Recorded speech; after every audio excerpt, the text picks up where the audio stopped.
right, Mike is back now. One more check at the forecast, and it sounds like overall, Mike, it's going to be a good one. I mean, yesterday, this morning, it is so nice to step outside, even open the windows a little bit, get that fresh air into the house. Shut the AC off. I know, it's been a relief. Life's expensive right now. If we can give the electricity bill a bit of a break, Literally, that is a welcome change for a lot of people. And that is not something that we were able to do for the past 6 weeks. No. But I especially want to highlight the past 3 weeks. Take a look at this. 22 days in a row, we hit 80 degrees or higher in Portland.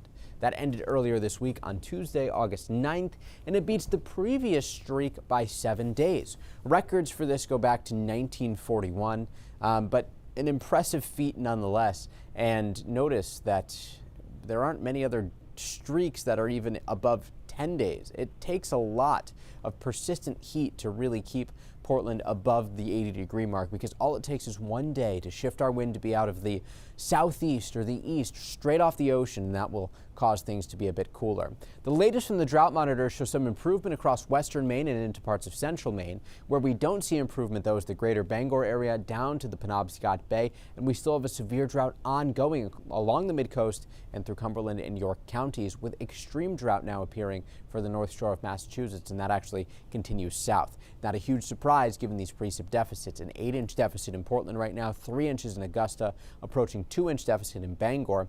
And then there's Caribou with a 3-inch surplus. So there's certainly been a lot of precip across parts of Maine so far this year. That is not the case, of course, in southern areas, though. I do think that could change, especially as we get into the middle of next week. For now, the radar is still quiet, not much to talk about here.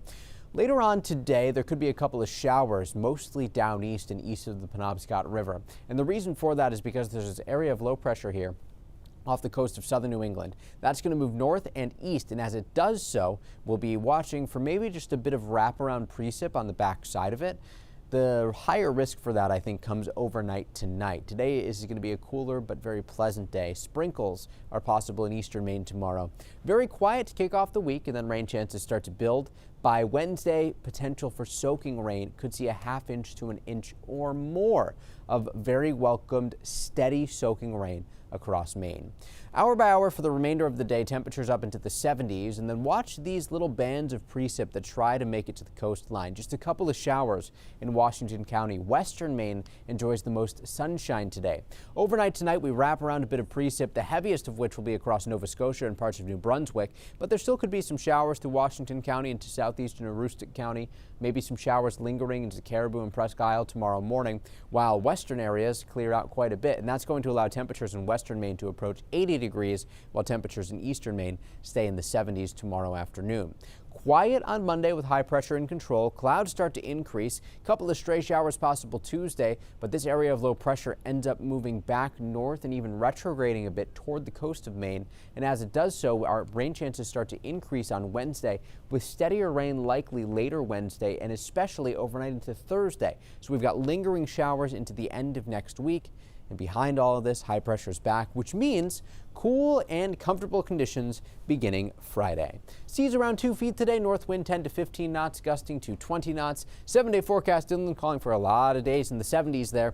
The coolest day will likely be the rainiest on Wednesday, and then we'll start to warm things back up at the end of the week, about 75 or 77 degrees, topping out even close to 80 at the coastline with some sunshine by next Friday.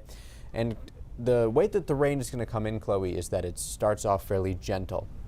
Not like what we've dealt with recently where we have these heavy downpours with thunderstorms and things like that. Okay. Gentle rain becomes steadier on Wednesday, clears out Thursday, and by next Saturday, I'll be sitting here talking about another awesome weekend. Great, perfect timing on that one. Thank you, Mike.